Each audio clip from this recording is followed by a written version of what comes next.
Philly fans, buckle up, because this week at the NovaCare complex felt like the start of something big. The kind of energy that only happens when new faces walk in, slip on that midnight green, and realize they're part of something different. The three newest Eagles finally hit the field together for their first practice, and you could almost feel the buzz through the screen. Jalen Phillips couldn't stop smiling, calling this literally the greatest thing that's ever happened to him, and you could tell he meant every single word. It wasn't some cookie-cutter press conference talk. The guy was glowing, talking about how Philly fans gave him more love online in one day than he's ever seen in his life. 20 times the usual amount of likes, thousands of comments welcoming him, and that's before he's even played a snap. Philly has that effect on people. You either get it or you don't. And for Phillips, it's clear, he gets it. He went on and on about how much he loves the environment, the locker room, even the weather. The man is out there soaking it all in like a kid getting his first NFL jersey. You can see that fire in his eyes. And honestly, that's what this team needed right now. Some fresh energy, a reminder of how good it feels just to be here, to be part of something bigger. But that wasn't the only big headline coming out of practice. Howie Roseman was back doing Howie things, making one of those sneaky roster moves that a lot of people forgot about, but could end up being really important down the stretch. The Eagles opened up the practice window for offensive lineman Willie Lampkin, and at first, fans were like, wait, who? But this is one of those depth moves that tells you Howie's always thinking 10 steps ahead. Lampkin was a rookie with the Rams who had a strong preseason before he got hurt. Most teams passed on him when he went to waivers, but not Philly. 31 teams said no, and the Eagles, sitting at the end of the line, said yes. Rams fans were furious, saying it wasn't fair, but that's just smart business. If you want a player, you protect him. Philly saw something they liked and made sure he didn't slip away. Now he's healthy, he's back on the field, and he's learning from Jeff Stoutland, one of the best offensive line coaches in football. That's not just a roster move, that's an investment. And the best part? He can play both guard and center, which gives this team a safety net if injuries start piling up again. Speaking of injuries, the bye week came at the perfect time. The team was banged up, tired, and in need of a reset. 6 wins and 2 losses is a solid record, but it's not perfect, and this stretch after the bye is where contenders separate themselves from the rest. The latest injury report had a few names on it, but nothing that set off alarms. Cam Jurgens didn't practice because of a knee issue, but everyone else is trending in the right direction. A.J. Brown, Nolan Smith, even the new guys, they're all full participants. That's the kind of news that makes you breathe a little easier if you're an Eagles fan. Now let's talk about A.J. Brown, because somehow his name always finds a way into every conversation in Philly. After practice, he was asked about his relationship with Jaire Alexander, and his response had everyone laughing. "That's my son," he said with a grin, and you could see that mix of confidence and humor that makes A.J. who he is. It's all love and competition, though. When Jaire was asked about it, he just laughed and said he hugged A.J. when he saw him and told him, "We're not in Brazil anymore." Both guys respect each other, and that's what you want to see. Iron sharpens iron, and when two players like that line up across from each other every day, it makes everyone better. But while A.J. was joking around, Devonta Smith wasn't playing games with the media. He was asked one of those ridiculous questions about whether A.J. really wants to be in Philly, and you could see the frustration on his face. "Have I said anything to not be here?"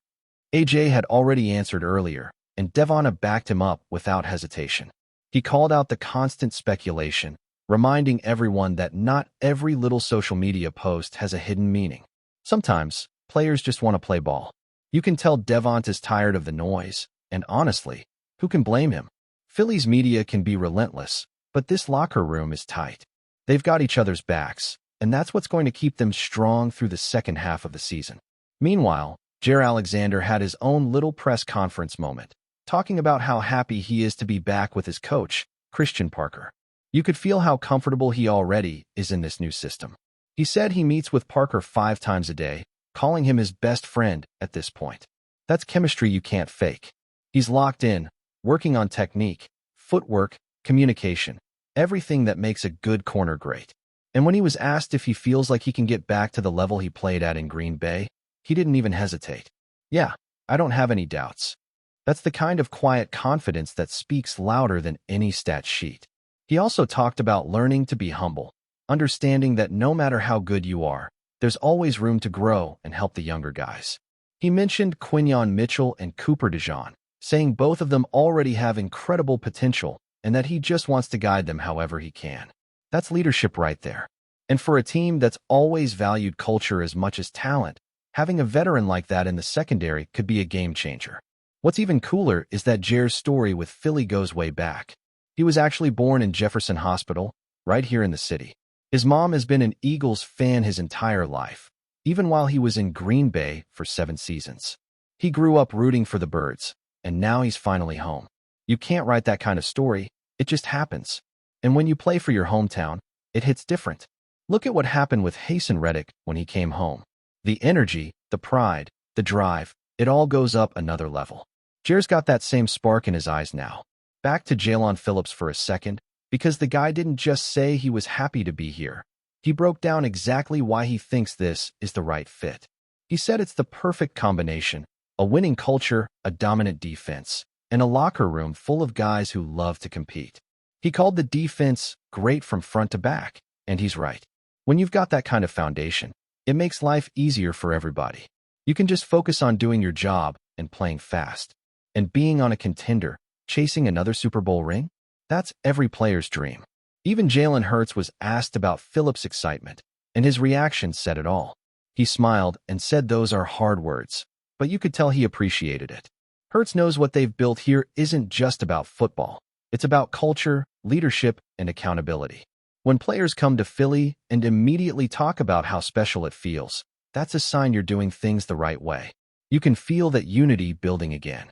From the veterans to the new guys, everyone's speaking the same language. Work hard, stay humble, chase greatness. And now, after a well-timed bye week, the Eagles look rested, reloaded, and ready for whatever comes next. The new faces are already fitting in. The locker room is as strong as ever, and the energy in Philly, man, it's electric. You can sense that something's brewing, and if you've been around long enough, you know what that means. When the city starts to buzz like this, it usually ends with something special. The thing about this Eagles team right now is that every little detail feels like it matters. Every move, every practice rep, every word that comes out of a player's mouth carries this kind of weight. You can tell they're all buying in again, and that's a scary thought for the rest of the league. Take Jaire Alexander, for example. He's not just talking about being back to his old self. He's talking about being better than ever. When he said, "This is the best I've felt," you could hear the conviction in his voice. He explained that earlier in the season, around week 3 or 4, he finally started feeling like himself again. Before that, he didn't have those full-speed reps in the offseason, so his body wasn't quite there yet. But now, he's moving, he's confident, and he's saying straight up that he's ready to go.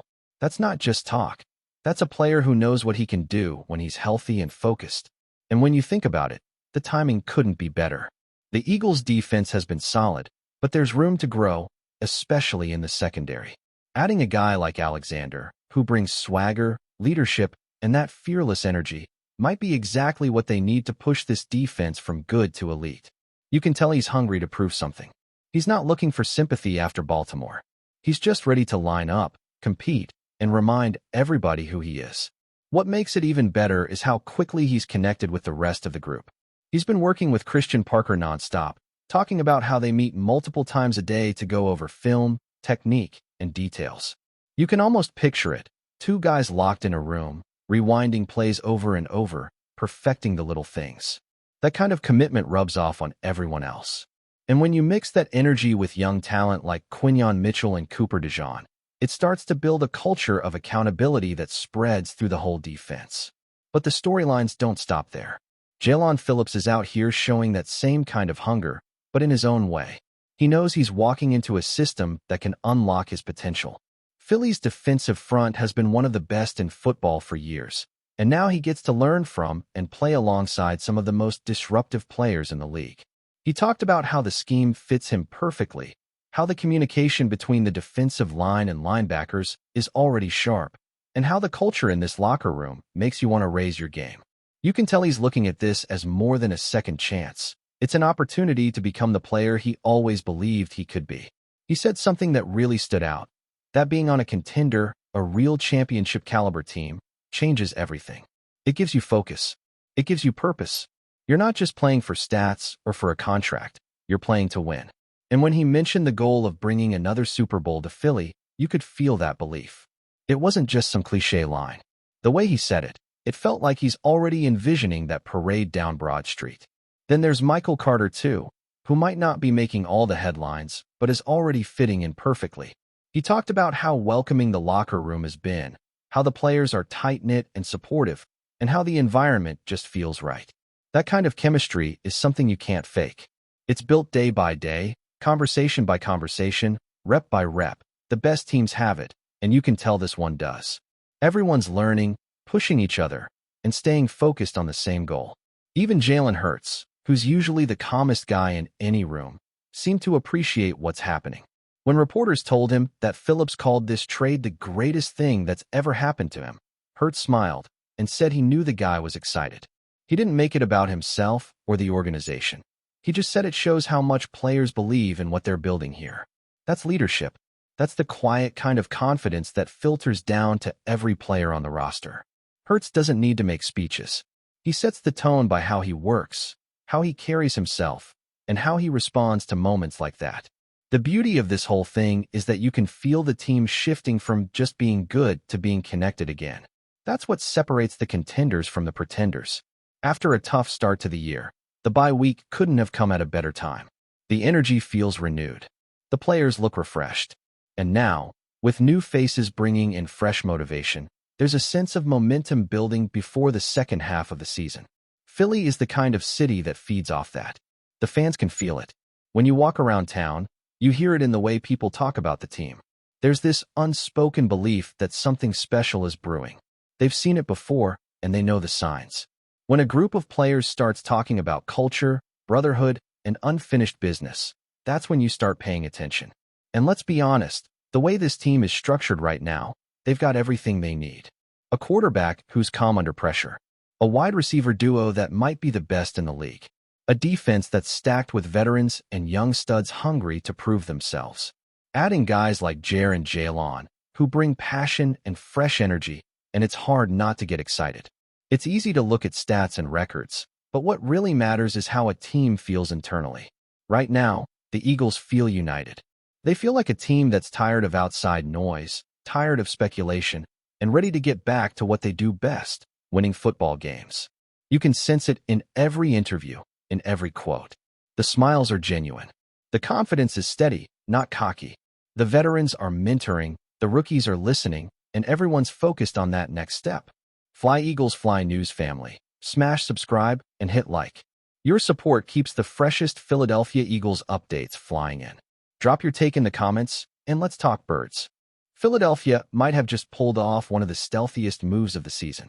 In what's being described as a lightning-fast deal, sources close to the situation suggest that Jermaine Johnson, the explosive edge rusher from the New York Jets, is on his way to the Philadelphia Eagles. While neither franchise has released an official statement, the whispers are growing louder by the hour, and the NFL world is buzzing with speculation. The move, if confirmed, would be a massive coup for the Eagles, whose front office has developed a reputation for striking when least expected. Insiders claim discussions began earlier this week and escalated rapidly after the Eagles' defensive staff reportedly pushed for more rotational power on the edges.